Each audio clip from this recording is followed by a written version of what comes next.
3, okay, 4, okay, 5, okay. ഇനി ഈ 5 card ഞാൻ ഷഫിൾ ചെയ്ത് കഴിഞ്ഞു. ഓക്കെ, ഇനി ഇതാ ഏതായിരിക്കും എന്ന് എനിക്കറിയില്ല, കാരണം കുറേ കാർഡിൻ്റെ ഇടയിലാണ് നമ്മൾ അടിയിൽ നിന്നാണ് കാർഡ്സ് എടുത്തത്. ഓക്കെ, അത് നിങ്ങൾ കണ്ടിട്ടുണ്ടല്ലോ ഇല്ലേ? കണ്ടിട്ടില്ലേ?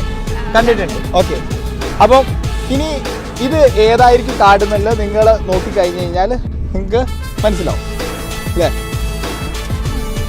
എല്ലാവരും മനസ്സിലാവും. ഓക്കെ, പക്ഷേ എനിക്ക് മനസ്സിലായിട്ടില്ല. പക്ഷേ എനിക്ക് മനസ്സിലാവണമെങ്കിൽ നിങ്ങൾ കണ്ടത് നിങ്ങൾ എന്ത് ചെയ്യണം? ഒന്ന് റിപ്പീറ്റ് ചെയ്യണം മൈൻഡിൽ ഇങ്ങനെ റിപ്പീറ്റ് ചെയ്യാം. ഓക്കെ, ഒന്ന് റിപ്പീറ്റ് ചെയ്യാം. ഒരു 4-5 പ്രാവശ്യം റിപ്പീറ്റ് ചെയ്യുമ്പോൾ എനിക്ക് തോന്നുന്നത് ഒരു ഒരു ഒരു ഒരു ഒരു ഇപ്പം ഒരു ഒരു ഒരു ഒരു ഒരു രാജാവ് കിങ്, യെസ് അല്ലേ?